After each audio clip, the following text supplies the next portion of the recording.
Because of the following special program, Mr. Merlin will not be presented this evening. Word Balloon is brought to you by the League of Word Balloon Listeners.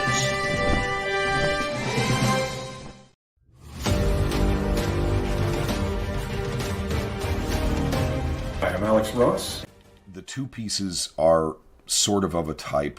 They're both kind of recreations of artwork that existed in the 90s. In fact, this piece here for the Avengers is in most ways a recreation or a tribute to George Perez's poster version from the mid-90s, where he did a shot that featured in it a figure of Captain America that was very similar to what I've done here, positioning of the Vision or positioning of Hawkeye, and I believe a few other elements are very similar to that piece, and it's consciously so. I was building off that inspiration, but I kind of refitted my design to fill out bigger shots of the figures so that I was making a wider composition and getting in a lot of the same characters, but still not quite as many as what George himself did, because George's thing was always to try and get in the maximum amount of content into pieces that he did.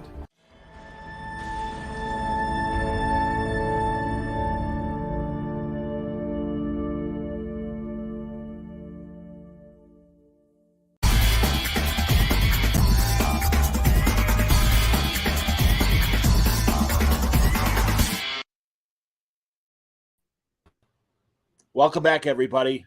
Time again for another Word Balloon, the comic book conversation show. John Suntress here, having you to welcome for the first time Ryan Cady to Word Balloon. Welcome, Ryan. Thanks so much, John. Happy to be here. Well, excellent, man. We're here to talk about a lot of things. I mentioned in promos that we'd be talking about your Marvel work, but also I've caught up on your DC work. I think a lot of recent stuff, but mostly we're here too to talk about a brand new book from Top Cow called Haunt You to the End.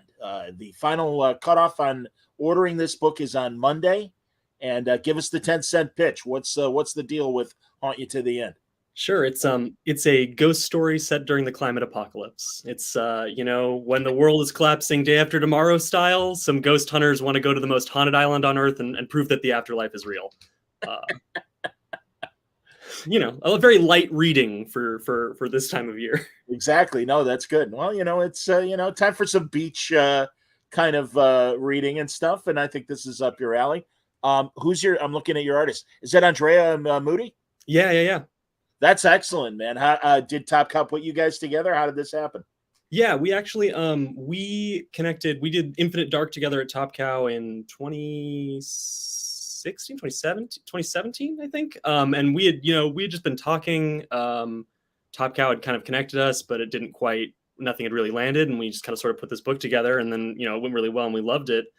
And over the years, we'd always been like, yeah, we got to work together again. And when he started coming out with this new watercolor style that he does on all his Dark Horse books and Parasomnia, but I mean, I was blown away. He sent me some samples, and I was like, okay, we need to up the timeline and get back together now. And of course, this washed out, muddy color, I was like, I have to do something with weather. So we just ran with it and tried to do something with storms. It's been a blast working with him again. That's excellent. Hey, and here's another great artist jumping in. Hey, comes on. Absolutely, man. It always means a lot when Stefano watches live. So he says Ghost Hunters got priorities. Absolutely, man. Very, very cool. Finite series, 5 issues. What's the plan? 5 issues is the plan.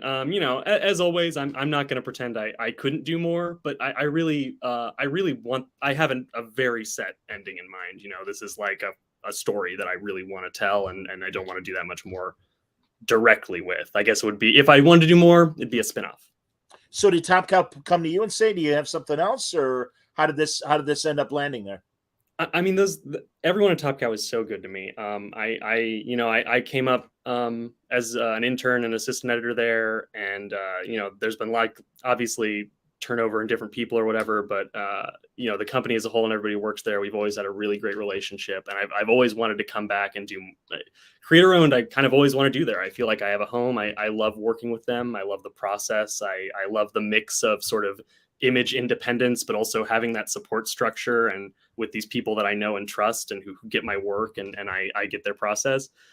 So, over the years, every once in a while we talk. I've done quite a few like little for hire things for them. And, speaking of Stepan, I edit his and Linda's books over there still, which is That's always great. fun for me. Yeah, I love, people are always really surprised. I'm always like, yeah, I love Sunstone. I love editing Sunstone, and Linda's Bloodstain, I think, is so funny and clever. And they're just, those books are so very different from what I put out that I think every time someone finds out, they're a little surprised. But they're funny and heartwarming, and ultimately the most important thing is good stories. And beautiful art, absolutely, man. That's great. And Stepan obviously, agreeing with you, which is great. And no, I'm glad you guys work together. That's excellent. What other books have you edited at Top Cow? Let's see. When I first came on, I think one of the first things I really edited was when After 99 went over to Ninth Generation. I was on that. Do you remember Genius, Afua Richardson and Mark Bernardin? It was yes, I had Mark on to talk about that book. Yeah. So that was around then. It was weird timing. It was the transition. That was my transition book when the editor was kind of leaving, and I was Betsy Golden, and I was kind of stepping up, and it was a very a test to put out a weekly series, help get that across the finish line. But it was a blast. And Mark's great, and that book is gorgeous. Talk about great art. But yeah, since then, I edited there normally through 2016, 2017, and then I left to write full time. But I really just love working with Stepan and Linda, and they seem happy to continue to have me edit their books. So I figure why not keep that going? I love doing it, and I get to read the books a little early. So that's excellent. And Linda here with a nice compliment as well. No, I appreciate that, Stepan and Linda. That's great that you guys are watching. I'm a big, longtime fan of Matt Hawkins. He's been on the show many times. Stepan, I'd love to have you on as well. And probably should have you and Linda together. We should talk to Lisa Yu and make that happen. Dennis Hoffman, nice comment. Love Ryan's work. Got introduced to Ryan's work. How about that? Infinite Dark. Wow. Really love his Hyperion. Heroes Reborn one shot. I agree with that. Thank you. It was a blast to do. Yeah, he says can't wait to check out the new title, Haunt You to the End. Which again, everybody that's watching live, final cutoff is going to be on Monday. So hopefully this interview will entice you to go to your local shop and get that ordered. That'd be great. I would certainly appreciate it. And if I say anything later on in the interview that makes you not want to order it, ignore and pretend I didn't say that. No. It'll be good. Don't worry. So it's funny. He mentioned the Hyperion comic, and I read that too. I loved this event, Heroes Reborn, and I really did it. I like the idea of really leaning into the Squadron Supremes, DC, inspiration in a lot of ways. And Hyperion and the Imperial Guard. This is kind of like their Justice League, basically. I mean, beyond the regular Squadron Supreme, because there were a lot of non-usual Squadron members in this book. Yeah, it was it was I loved work. It's one of my favorite things that I've done over the last few years. And when Will Moss at Marvel came to me and we were kind of talking about it and how to do it, and on the phone we were kind of just like, can we like really lean in? I guess the theme of the event being what if the Marvel universe was the heroes, I'm sure everyone listening probably remembers. No, you can finish. No, and I would, just in case people hadn't read the event. Sure. It was Jason Aaron's, big sort of vision for this event was kind of a timeline where the Marvel universe was kind of DC-ified. The Hyperion was the main hero. Peter Parker was like Hulk's friend. The Fantastic Four wasn't Fantastic Four. It was really fun stuff. And we were kind of kicking it around. And when they asked me to do the Hyperion one, they wanted to do kind of, very, very Justice League, or even Legion of Superheroes was one they really wanted me to try and channel. And we were kind of talking those themes, and me and Will Moss were like, well, what if we like take this really, really literally and be like, if this is an alternate timeline for the Marvel universe or Marvel Comics, like theoretically, shouldn't there also be like an alternate publishing history and an alternate editorial? And so we were like, instead of writing a one shot, let's write the last issue of the series Hyperion and the Imperial Guard. We maybe took that a little far in some places, but I had a blast with it. We wrote, fake letters. I actually had some friends and comic creators send in like fake letters to the editor in the back. Oh, And that's great. I saw the letter page. I didn't pay attention to that. Shame on me. That's got to no, be. I mean, like, again, I think it's like, I'm sure there's one from Teeny in there, Teeny Howard, but it might say like Teeny H or like Christine the Meanie or something. And yeah, after that, well, I got lucky enough, we were, planning this out, and he was like, oh, okay, well, we actually have 30 pages. And I was like, well, I love this Hyperion story, but could we do like a different story? Like, I want to play in this universe more. And we were like, well, typically back in the day, especially, a book is ending, we need to announce the next thing that's taking its slot in the publishing history. And I was like, well, what's like our ideal Starjammers? And I think, as much as I had fun with this whole book, it was such a blast to create, and working with, both of the artists and everybody on Steve Byrne on the Starjammers especially. But I was like, I loved every aspect of it, but that felt the most like playing. We were just sort of the free reign of like everything you love about Guardians of the Galaxy, everything you love about Starjammers, heck, everything you love about, Young X-Men, with a little bit of Venture Bros sprinkled on top. Well, and yeah, that last panel, it's like, this will continue in Starjammers #1 in 1992. Yes. And it's like, that's fantastic, man. No, it's a great bridge to the original Starjammers series. And again, I'm an old fart, man. So I remember when, I think it was like things like Infinity Inc. Like, I think there was like a 16-page preview in All-Star Squadron back in the 80s and stuff. And DC would do that, and Marvel would too. But that really was kind of, to me, that was really a classic kind of DC move. So that killed me. I thought that was hilarious. And really, we see good examples of your humor. Let's get into some modern examples and stuff. You just wrote a backup in the Joker book. Yes. And initially, I hope nobody minds that I'm kind of spoiling, but at first, the Joker is running for president and kind of is kind of explaining his plan to the rest of Batman's villains and what they think, and his henchmen as well. And we end with this image of, all right, it's not going to work out to be president, so he'll make himself the new king of England. And I love, to the left, you got Jarvis Poker, the British Joker, which is a Paul Cornell creation, I believe, back in the day. So, yeah. I want to say so. Yeah, because before, as a Knight and Squire villain, of course. Right, exactly. And I think that's so. Yeah, it's great. He's kind of just this like lame British Joker knockoff that people really don't take seriously. He's not, and isn't he like, he's not really, I'm trying to think of his appearances that I've read. He's not really even a bad guy. He's like a very golden age, like Adam West Joker, like pulling pranks. Yeah, exactly. To mess with people, not really like do anything overtly evil and stuff. Right. And maybe that's another reason why he never really caught on. But it's such a great kind of also ran sort of character and stuff. And yeah, I always love when he pops up. So no, that was a fun story. You were telling me off the air that like Matthew was kind of giving you some cues on how to, because it's a backup to the regular issue 9, I believe. 6, 7, or maybe it's 7. All right, excuse me. I don't know, but I might be wrong too. So, but no, yeah. I feel really lucky to come on. I feel like I've been blessed with collaborators across the board. Matt Rosenberg is like,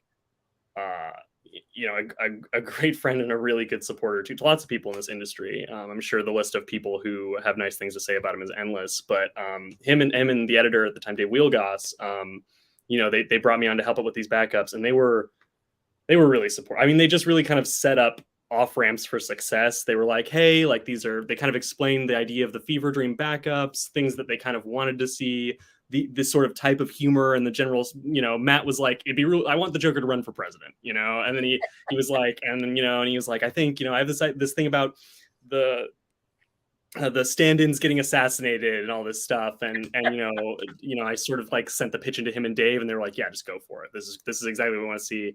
And, Will Robson, you showed that last panel there. In a backup, it sometimes, you kind of ask a lot of the artist unfairly. You're like, hey, I got a lot to cram in here. I really want you to do a lot with less space. And Will absolutely knocked it out of the park. There's a panel, I think, in that issue where Deathstroke is like cleaning his gun in like a grimy apartment. And, I wrote a bunch of detail in there, and I was like, yeah, I kind of want it to feel like, like what a presidential assassin's weird apartment would look like. And Will, I mean, the panel is so detailed, and he threw in so many little like jokes, like a big belly burger thing, like little bits here and there. That was a blast to have that come out. I feel nothing but joy. I guess that's what the Joker would want, for me to have fun. Was this slotted? Did you write this in advance, and Matt was going to figure out an editorial where to put it? Because again, the timing couldn't be more perfect. That it was right around the time of the coronation, and even now, I mean, it's as everyone likes to call it, it's silly season. But there's certainly Trump is out there running, and Biden is declared his candidacy, and as some of the also rans are gearing up for the usual bullshit that's going to start next year. Oh, yeah. Yeah, I'm not looking forward to that cycle. But here we are. Yeah. But no, it is just, I think, crazy timing. They already had this slotted in, and when Matt and Wheelgus approached me in the late fall or winter or whatever, they were like, this presidential sort of Joker issue short is going to be in this issue. So I don't. They just either those two looked ahead and they're like, this is when the coronation's happening, or it just worked out perfectly. And honestly, this isn't really my thing to talk about, but Genius was sort of the same way. I mean, when that book had been in the works for years, and it just happened to come out when things in Ferguson and other places were really, really going down. I'm sure Mark talked about that on the podcast. But absolutely, he did. Yeah, no, you're right. And yeah, sometimes, unfortunately, current events, it's like, oh my God. I just had Greg Rucka back last week, and I remember some of his ideas for Queen and Country were very prescient for what was happening in British society and espionage at the moment. So no, that's great. I also really appreciate, because I really think that both companies, and certainly DC is doing this now with the bigger books and the backup features, there's a real effort to really make those stories matter as much as the front piece. And case in point, this Joker story, but also what you've done in Batman Urban Legends as well. And God, this is a variant cover, everybody. But this story with Batman and the Question, I thought was fantastic. And thank you very much. Yeah, well, and it really, I'm a massive fan of the Denny O'Neil, Dennis Cowan, Bill Sienkiewicz run, but also I do appreciate the paranoia that has been attributed to the Question, and that he is more of a conspiracy theorist. And your story, I mean, I'll let you describe it, but I thought it really fit both characters. Well, that means a lot. Thank you. I love the Question, but I feel like he's a character that writers love, or she, if you're doing Renee, like I think that is a character that writers always want to get their hands on. And it's always like a hard sell maybe to editorial, but I just got lucky. Dave had been like, yeah, we've been trying to make a Question backup happen, and it never quite worked out. And I had the good timing. But no, similarly, I love the Cowan O'Neill run specifically. What were those three interconnecting annuals with Green Arrow and Question, and what's the name of that annual run? I can't remember. I know exactly what you're talking about. I can't remember the name of the story either. But it's anyway. But that was a big one for me, and I really do. I'm sure, but the Justice League cartoon is obviously incredible, and Jeffrey Combs is the Question, and the way, particularly on some of the Gail Simone penned episodes. I mean, it was very, very thrilling to me, that version of the character. I really was like, this is sort of the way I want to write him, but kind of tempered by the Cowan O'Neill stuff. And yeah, so the ultimate paranoid detective thing has got to be like, well, who would figure out that Batman is Bruce Wayne? Back in a time when it was less obvious, maybe. We just kind of wanted to play around with that, and the idea behind this short was, in Batman in Question, I think is it Question number 1, and one of his first appearance, Batman saves him after he gets his ass kicked by a bunch of guys. And he's like, no, maybe it was guys. I know think that it's like mobsters. He's like thrown into the pier or something. right, And right. Yeah, he's drowned and luckily manages to survive it. And yeah, I think you're right. Batman is the guy that fishes him out. I had Denny O'Neil on. God, it was my first conversation with him back in 2006 when there was a paperback that Denny wrote based on a good chunk of the Question run, and it was called Helltown. And I think really, you can still look for it on Amazon. But it was Denny kind of adapting his own stuff, and it's a great story. But I love in this one, obviously, Vic was the protector of the city, Hub City, and I think he was certainly investigating obviously what was going on with the dirty government and the like. But like you said, you lean more into the conspiracy thing, and now he's in Gotham, and yeah, he's on Batman's trail and trying to figure out the identity. And I think there are great conversations here, and no, I thought it was a very successful story. thank you. I really appreciate that. People have been very nice about this one. There's a lot of like Facebook accounts and Twitter accounts that do like there's like a question core or like question posting, and those always make me laugh. And all those pages responded really well to this, and that kind of like made me really happy. I'm like, we hit the mark. That's excellent, fully incredible on art. I mean, again, oh god, yeah, like we were talking about before, he did this variant cover as well as the interior on our story, and it's like you ask a lot to get crammed in sometimes, and he delivered. And then you got the front feature in Urban Legends 17, and it's this great not only a Batman Flash team up, but we get Captain Cold and Mr. Freeze, which I don't know if they've ever done that before. Had they?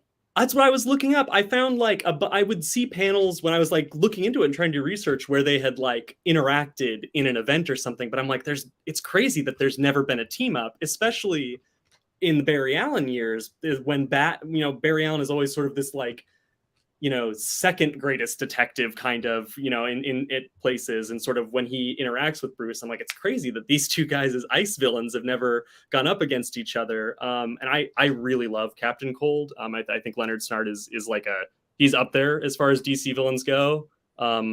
Villains, I guess. I love the sort of like blue collar meanness of him, and just like, I don't know, he's every version of Leonard Snart, even really going back to really sort of goofier Golden Age stuff. I'm still delighted by that guy. So I just really wanted to explore, just if it were up to me, it would have just been a Mr. Freeze and Captain Cold one shot, and Flash and Batman would have just showed up at the end and kicked their butts. I'm just like, could I have a whole issue where these two just like build a machine and like snarkily talk to each other? That's the great thing. You're seeing the contrast in both Freeze and Cold and Bruce and Barry. Yeah, and I think a big thing for me there is that I realized this sort of as I was writing it or connected with this idea is that, Batman's villains all hate him to a degree or are obsessed with him. There's this Freeze especially is like, Victor Freeze is like, Batman, you're a monster. You're keeping me from my wife. I hate you like with a passion. Whereas like Captain Cold and the Flash are like almost drinking buddies, depending on who's writing it, Right. Like they have a truce to not do serious harm to each other. And just the idea of like Captain Cold kind of like looking at Mr. Freeze and being like, oh, this guy's really unhinged. There's like a thing here. So, I mean, I think that's sort of obvious for a lot of people that like, the hero is reflected in his villains, but it was really fun to get to contrast that. And Gleb Melnikov, I think, took a break from detective or whatever he was on at the time to do this. And his sort of sense of like flow, there was so much ice and water and everything just felt so fluid, and all the Flash panels and movement. I mean, again, I'm blessed with collaborators. Yeah, man. No, again, and I think you really can adjust your story to the real estate you're given. Like, was this like a 20-page story? Yes. Yeah. Okay. And then the question was that like a 10, 12? Yeah. Okay. Yeah. No, that's great, man. Again, I'm zipping through digitally and stuff, so I really don't, pay attention to the page count. But I mean, that is truly, I think, been the great thing about these expanded DC issues. The 12-page stories are really feel full, which is shocking when you suddenly realize the page count you're dealing with. And that's a tough skill. I mean, I used to I used to talk to the old timers about the 3, 6, and 8-page stories that they had to do back. Yeah, no kidding. Those are tough. Back during the Bronze Age and stuff. And there was a lot of that shit. So that's good. And I'm really glad that all of you, both men and women, are having and all genders, pardon me, but that everyone's really succeeding doing these shorter stories. No, and thank you. And it sort of it makes me optimistic.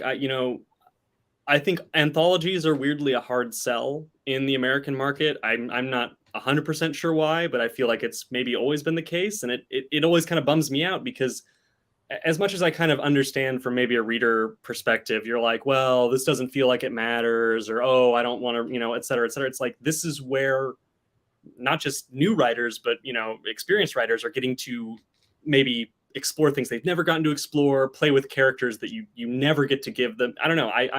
I would really, you're right. I love to see DC really putting in the effort on these backup stories and the anthologies they do a few times a year. And it would be really, really nice if that sort of momentum carries over and we can actually see some anthology books. Honestly, I think it's an inevitability given where the price point is for a 20-page book. And it's just like, hey man, as they said in politics a couple years ago, the rent's too high. The rent is too high. And it's kind of true, man. It's like, what do you do? And I've been waiting for this kind of inevitability for years. And I hope that it catches on. It's easy to do it when it is like a Batman title and you can just focus on the Bat universe and everything. Same with Superman. But I don't know. I don't want to see these solo ideas go away. Every now and then, hey, I want a 5-issue Atom miniseries, or name your favorite second tier Justice Leaguer, for example, to keep it in the DC world. Yeah. No, I mean, imagine if Sword of the Atom was only an 8-page story. God forbid, but no, I hear what you're saying. That's the thing, man. I really think, and obviously, too, I would imagine, not being in the heads of editors and stuff, that a lot of ongoings are really only going to end up being one arc or maybe 2 arcs, 12 issues or whatever. Stefan agrees. He likes anthologies because it's fun to tackle a challenge of developing a coherent short story in the span of 8 pages. Absolutely, man. Yeah. And it really, really, I think it's a two-hander. I mean, it is. I would imagine it's just as difficult for the artist as it is the writer in those cases. Yeah, I got, obviously not just because of the stuff you got to cram in, but also like establishing your visual sense of these characters and this scene in this moment with way less breathing room. I'm sure. Yeah.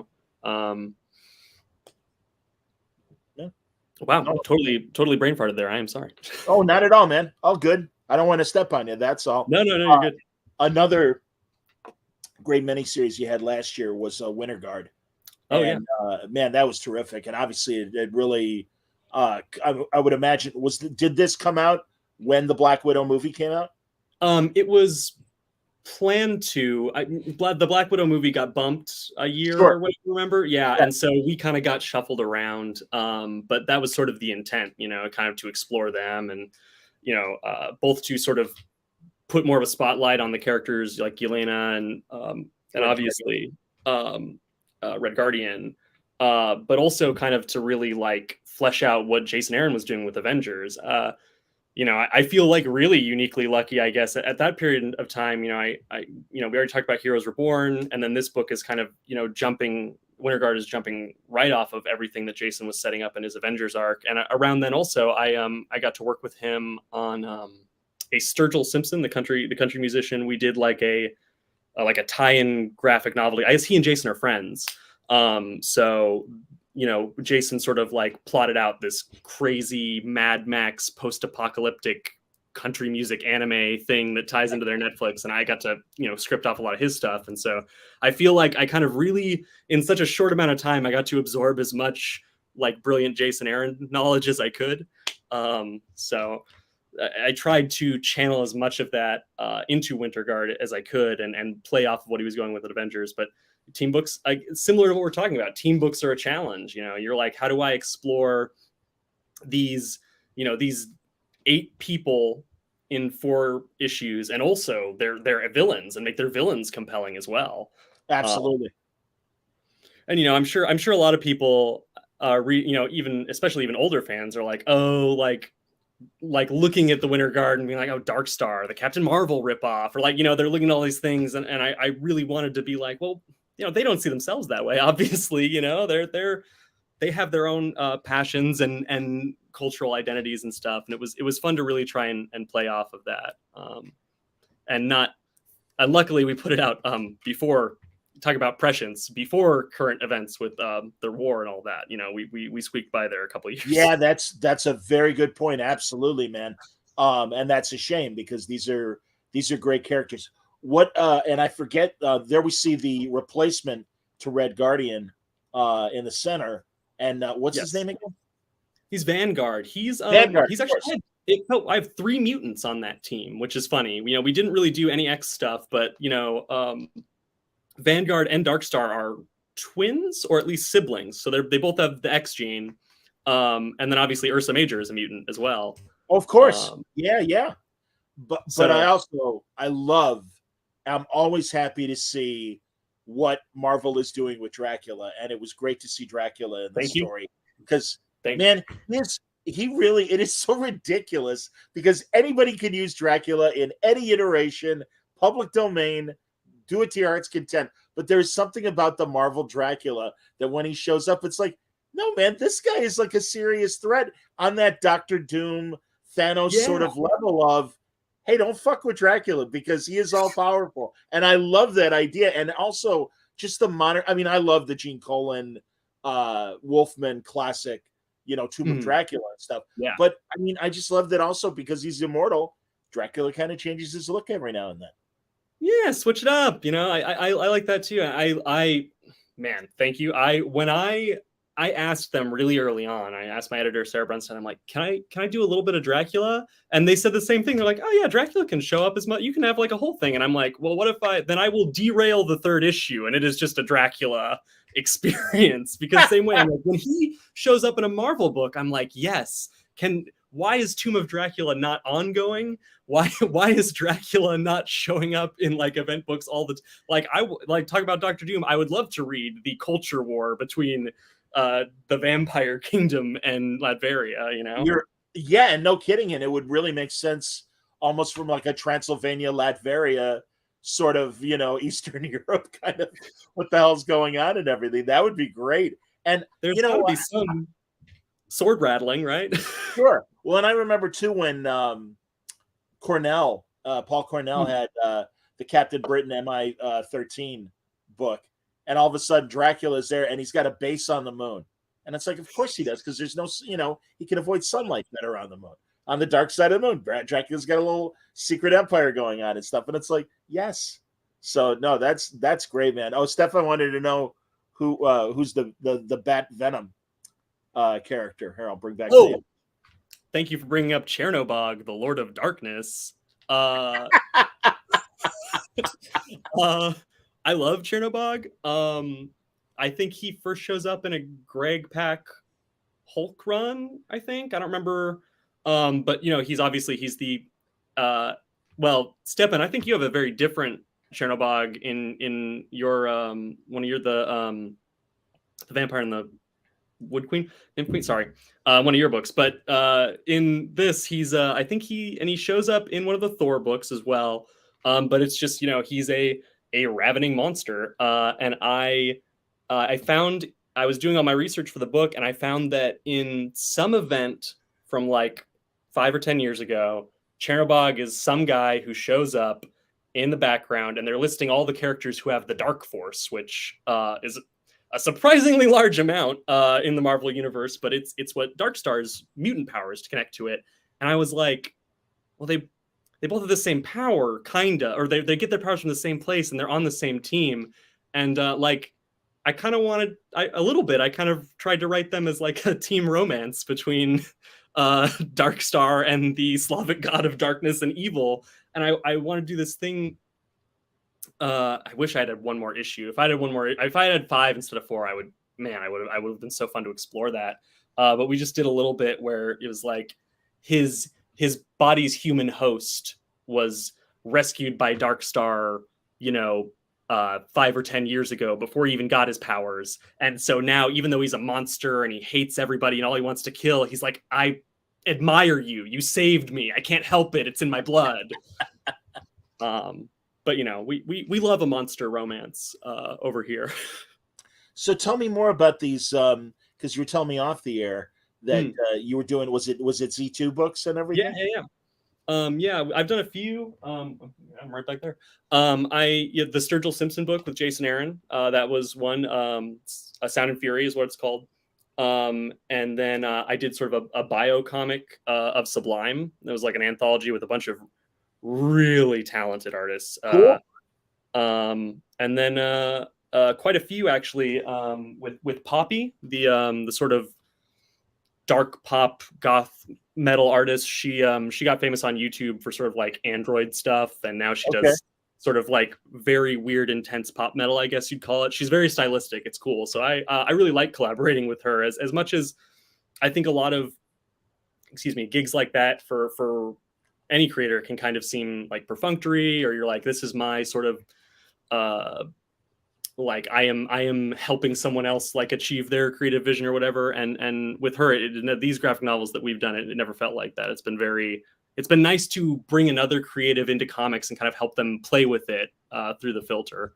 I think it depends on the creative, honestly, the person, because you're right. I mean, but it's been going on in comics for decades, and I love talking to people from the '80s during the black and white era of the '80s. And there's a lot of music-related comics that came out through there. And no, I think it's, and of course, then you got guys like RZA that are pretty serious about loving comics and everything. And same with DMC and everything. I think DMC has kind of proven his love and everything of comics. Yeah. God, this is seriously where I'm like, all right, I'm like approaching old man era shit where it's like, gotta hope I'm saying this right. I'm pretty sure I'm saying this shit right, but I do know Sublime, and I think that's awesome. You're fine. I'm notoriously unhip, so I was like, yeah, DMC shows up at Long Beach Comic Con. But yeah, no, you're right, and I think the thing you bring up also is, again, I'm not really the one to talk about it, but there is sort of that like really fascinating early connection between like hip hop and Marvel Comics, and there is sort of that like weird back and forth of those two genres kind of exploring each other, and it's always really fun to see or hear, or like you hear a song on the radio and somebody references, well, MF Doom, obviously Dr. Doom, but yeah, it's thrilling stuff. Absolutely, man. I think like you said, when it's done well, or when it's earnest, or when people are kind of really feeding off each other or exploring stuff, it can be really fruitful and fun. Hey man, Sunshine Superman, Donovan was doing it in the '60s. And and of course you're right about Marvel and hip hop and everything. But actually last year, Joe Satriani, wonderful guitarist, amazing guitarist, from that his sweet spot was the '80s, and he had this song called "Surfing with the Alien," and he licensed the Silver Surfer to be on the cover of his album and his single, and he's like, yeah, it was like $5,000 back in the day to get Marvel to do it. And of course, now it would be an easy 6 figures. Yeah. But it was so great. And actually, he came back and did a new comic with one of the British publishers last year, and it was this great little sci-fi thing.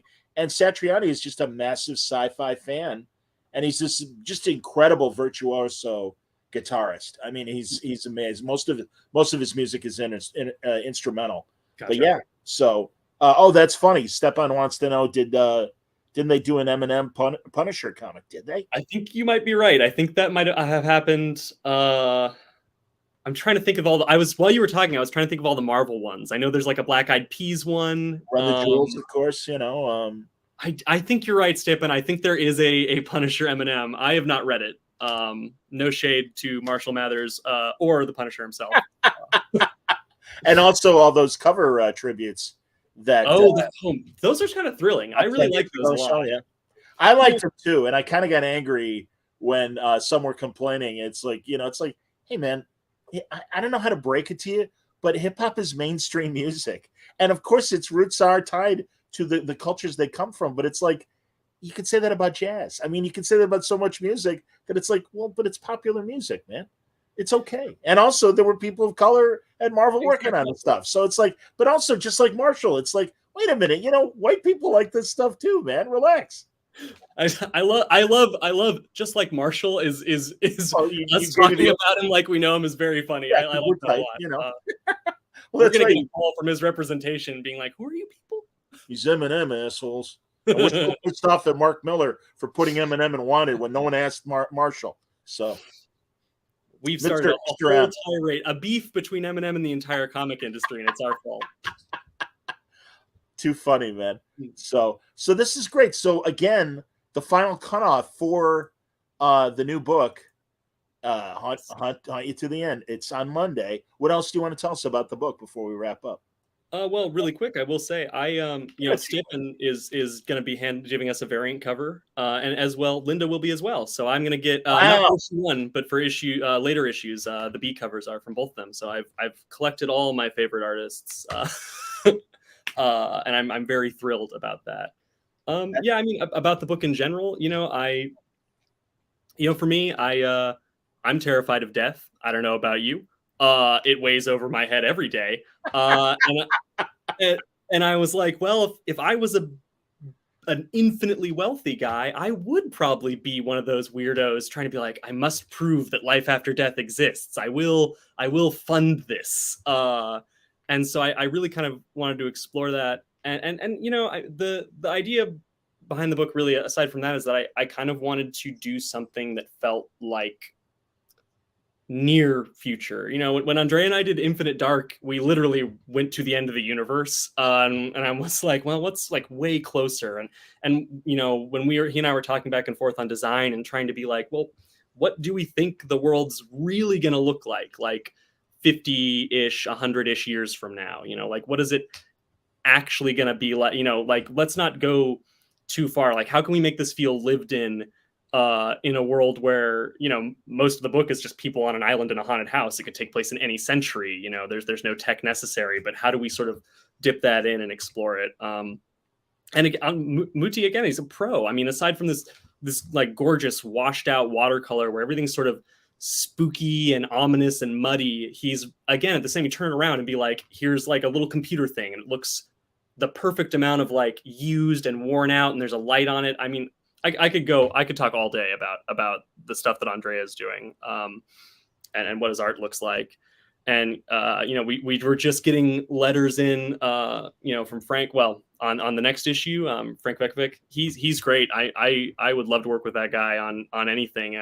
We were having a conversation about like what to do with Grawlix, or like how to like get rid of curse words, and whether you should do like the Grawlix, or like a little blank, or like a little Sharpie thing redacted, and just as much as you can get that collaborative experience and then play around that way. You don't get to do that as much as as joyous as like the Marvel DC stuff is, and as much as I love getting to play in those playgrounds, you don't, at the end of the day, even with the most supportive editor, you're not going to get quite that level of collaboration. And that's what's, to me, always thrilling about creator-owned books, is being able to be like, let's like really dig in and play this together. So absolutely, it's a crowded shelf, man. So you got to make your books stand out. And Stefan, I like what he's saying here. He says, I love the concept, especially when a sort of apocalypse looming, with a sort of apocalypse looming, you can easily imagine the desperation to prove such a thing for a morbid sense of hope. And Linda agrees and says, yeah, timing can really amp up the tension. And also, Linda says she's very excited to be working on a cover. I'm thrilled. I can't wait to see it from both of them. Yeah. And Stepan brings up a good point of it. I'm really trying to play with the group of people on the island. People have very different motives there. We have a leftist radical UN doctor, and she's kind of like, I'm here because he bought my medical school dent. Like, fuck this guy, fuck this expedition. Oh, can I curse on this? Shoot. Of course you can. I realized 40 minutes in. Don't worry, man. She's, she has, in the first issue, she's like, all billionaires are war criminals, but the complicated nature of like, why would she be there? How does she feel about this? And the sort of main character guy that's sort of like washed up, the equivalent of like I was trying to be like, what's a Twitter journalist gonna look like in the future? Like, what does it feel like? You know, I did a lot of like fast food journalism and alt weekly reporting when I was younger. Yeah. And it was fun. And I tried to. I don't really do. You know, I never get a chance to really play in that arena anymore. But I tried to be like, well, what did that feel like? And what would it be like, you know, 50 years from now? And also like being exposed to that sort of environment. And so this guy's kind of like, well, I don't know if I believe in ghosts. Like, I don't know if this is the right thing to be doing with our resources. Is the world ending? Could we be maybe spending this money on not ending the world? You know, if we prove that ghosts are real, is that a is that a good thing, right? Like, does knowing that if you had the confirmation of an afterlife, would that make society better, or would it make it worse? You know, I don't know. I sure would like to know, because it eats at me every second of every day. But I can't deny if you know, somebody tomorrow like proved that the afterlife was real, I don't know, would people just go off the wall and be horrible to each other? Or I don't know. Too funny.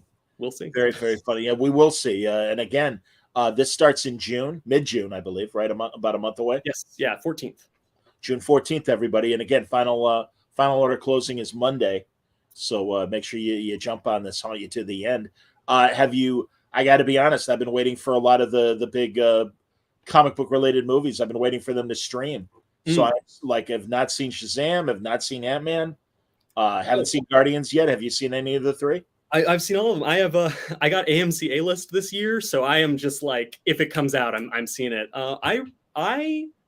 I really liked Guardians 3, man. I love Guardians 1. Yeah. I was kind of not too hot on the second one. And you know, as much as, you know, we all love these movies, it's easy to give into Marvel fatigue or like superhero movie fatigue or whatever, Sure. You know, a little bit, as much as we're like thrilled by it. But you know, even if you're really into it, there's this sort of like, oh, well, it's rare to get like really surprised, especially with a sequel or a threequel. Yeah, and also not only that, but really 3.5 if you count the holiday special, which I thought was great, by the way. With I didn't check it out yet, actually, but I know it's really good. I heard a lot of people were like, it's surprisingly incredible. I was really pleased with it. I thought, that's funny. Stepan says he's got a multiverse fatigue. I can appreciate that, man. It's hard. My background is radio. And for a long time, I was a DJ for about the first 10 years of my career. And I used to always have to play Christmas music. And then especially when I was early in my career working the holidays.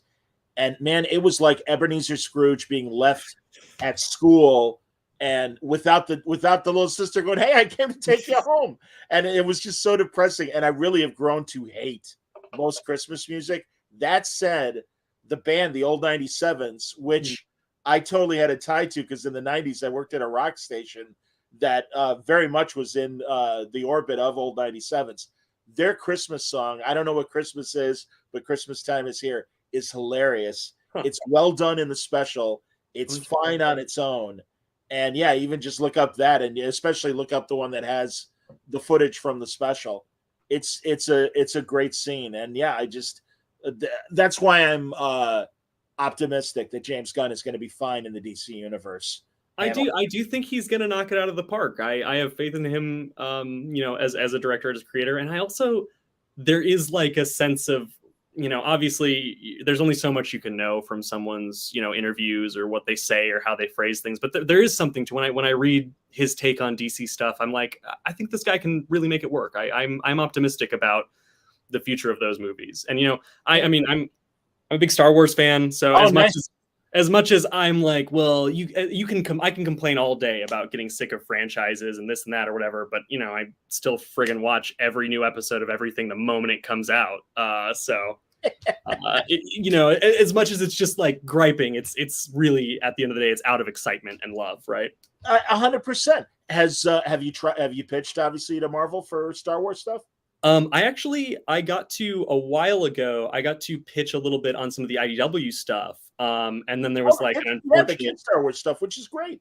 Yeah. I got to pitch some like young Jedi stuff. And then there was like a weird holding pattern and they switched editors. So now I'm really hoping to go back for the Marvel stuff. I would be thrilled to work on those. And I just played that new game that came out. I'm really they are doing interesting stuff with the franchise, and Yeah. it'd be fun to explore. Are you reading? I mean, obviously the first runs with Aaron on Vader and the Star Wars main runs, those were incredible. No, I think since, and really I loved what Dark Horse did back in Yeah. the day with Star Wars, but I think Marvel was glad to get the license back, and I think every creator, that is the great thing I think about a lot of licensed books these days. Everybody working on them, they give a shit. I just, I talked to Chris Cantwell on Tuesday, Oh, yeah. and a couple weeks ago I talked to Jackson Lansing and Colin Kelly Oh, about those the guys. Star Trek, about the IDW Star Trek books. And my passion is Star Trek. I like Star Wars a lot. I love Star Trek. I think about Star Trek way too much. No, I'm also a big Trekkie. I'm actually showing my roommate Deep Space Nine for the first time. I mean, Oh, that's great. Are you a TOS or TNG guy? What's your? Oh well, I sadly, again, being 58, I'm of that first syndication generation of the original series, and even as a tiny kid, have vague 1969 memories because I was only 4 at the time. But I do remember my parents watching Star Trek, and at least I remember seeing Spock and Kirk as Sure. a little kid. Yeah. That led me to the reruns. So no, every iteration. Well, I should say, I hate to say this because I love Star Trek. Sure. Most of the live action stuff since it started on CBS and Paramount Plus, I've been disappointed. However, love season 3 of Picard. Lower Decks has slowly grown on me, and I mean I'm rooting for it because I like Mike McMahon and I know how great he was with Rick and Morty. And I do think it's each season it's gotten better and I've liked it more. The shock, and it's great, is Star Trek Prodigy, the Nickelodeon series. Oh, yeah. That's a blast. It's fantastic because it doesn't talk down to children, and it really feels like Star Trek. And it hits that era after Star Trek Nemesis and after Voyager is home. And Janeway's part of the show. And yeah, she's like a hologram, right? She's in it and active. Yeah, okay. Yep. And I like that. And things happen with recognizable alien races, and you're like, post Nemesis, what are the Ferengi doing? You name your favorite. Like, I mean, they even brought back, and this really isn't a spoiler, but and really not that great episode from the second season of Next Generation, the outrageous Ocampa. Oh my gosh, yes. And I love that title because like the outrageous Ocampa, and it's like, not really. He's not that outrageous. You're really trying hard, but you really like trying to be Han Solo. That's all. Exactly. Totally redeemed in Prodigy. Shows up 20 years later. Billy Campbell's still playing the voice, and it's like, wow, you actually made one of the most ridiculous characters matter, and that's how good Prodigy is. It bums me out that the writer's strike is happening because the Haberman brothers, who run the show, finally agreed to come on when Nickelodeon runs the next season. But I know with the writer's strike, it's going to be hinky until things get straightened out. But I'm looking forward to talking to him. But yeah, that stuff's great. And season 3 of Picard was amazing. I watched the first season of Picard and I didn't hate it, but then I lost Paramount Plus, and so I didn't dive in. Now that I have Paramount Plus again, I've just been revisiting all the old stuff. I so hear you, man. No, every day if I'm working on something, I usually have a Star Trek episode running in the background. I'm a massive Deep Space Nine fan. Deep Space Nine is my I had liked TNG. I had no problems with it, but when a few years back, a friend of mine got me to watch DS, sat me down and was like, no, Deep Space Nine is the one you need to watch. And it changed my view on Star Trek entirely. And I was like, now I love this. I want to watch all of it all the time. I so hear you, man. And that's, I mean, the door is open since Picard season 3 for a lot of legacy ideas, and everybody wants it. And it's very interesting that all of us are like, we want more of this. And they're like, hey, Michelle Yeoh, Section 31 movie. And we're like, we really don't give a shit. Thanks anyway. I mean, and nothing, no disrespect to Michelle Yeoh. She's amazing. But, it's, her character sucks. I'll say it. I've never been able to get into. Everybody says this about every show nowadays, where it's like you have to get into the second season for it to get good. And I don't know what that means. It is weird that seems to be the case. But the same way I tried season 1 of Discovery, and I didn't hate it at all. But I was like, I don't necessarily want to jump into the second season yet. It's sadly now, having watched the first 4 seasons, I'm like, I think one might be the best season, which is sad. I know people swear by it. That's me, but and Picard season 2, don't. Oh, season 2's worse. Oh no, horrible. It's horrible. It is so, and I mean, I understand they were shooting during COVID, and Patrick Stewart was so. I want to, explore my own life through the character, but it's just like, I mean, again, much like Star Wars fans, if you've been watching this shit for 50 years, how you doing, everybody? You kind of, this stuff is like, well, wait a minute, that doesn't make sense. Because back in the TV show, this happened. And they even reflected it more in one of the Next Generation movies. And now you're telling us this? No, I'm not buying it. And thank God they righted the ship for season 3, no pun intended. And yes. Terry McTavish is a great showrunner. And again, they got people who love the franchises, what we were saying before. About when licensed book come out now, you need people that give a shit. And for the longest time, even during the Rick Berman era of Deep Space Nine and Voyager and stuff, they looked down at fans that were writer fans. Like Ron Moore kind of had to hide his love for the stuff, and otherwise he would have been like the nerdy guy that just joined the writer staff, and then turns out to be one of the best Trek writers ever. Not to mention Battlestar Galactica or For All Mankind. I don't know if you have Apple TV. No, I heard a lot of buzz about that when it first came out, and I don't have Apple TV, so I never checked it out. But I incredible. Yeah. Okay. All right. It's as you might know the conceit of the show. It's an alternate history. The first episode, it's 1969, and the Russians beat us to the moon.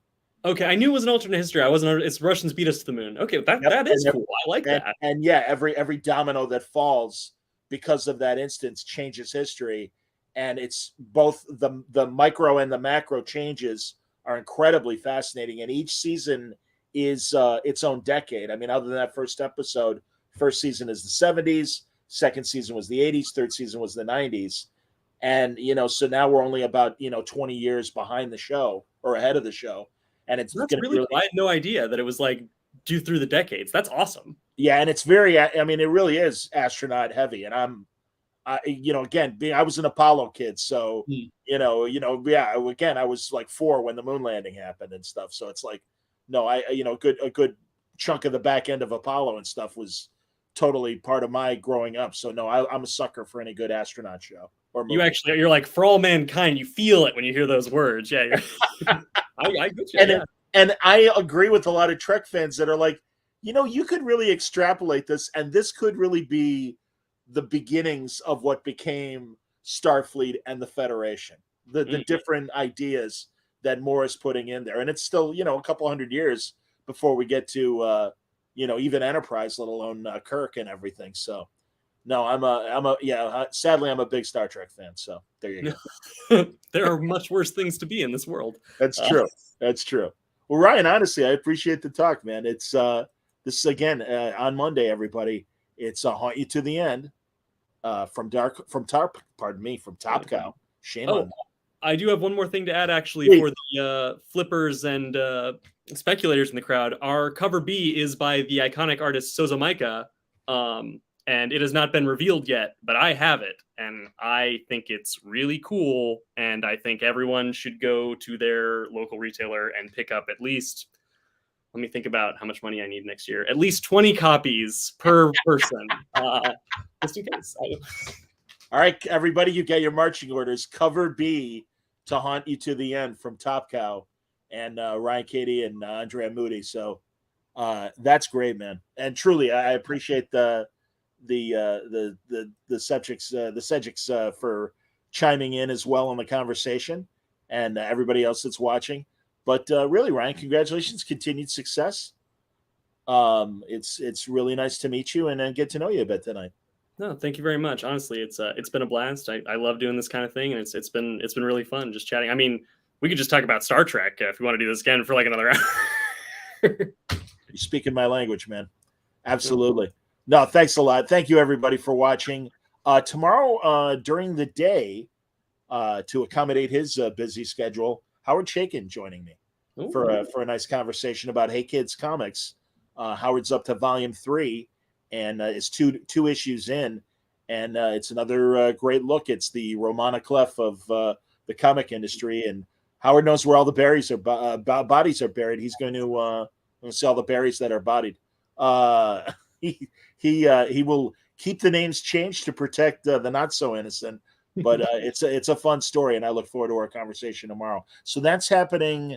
I got to do the math. It's going to be 4 o'clock Eastern, 3 o'clock Central, 1 p.m. Pacific tomorrow afternoon on Word Balloon Live. So I hope you'll join us then. Until next time, everybody stay safe, stay happy, stay healthy.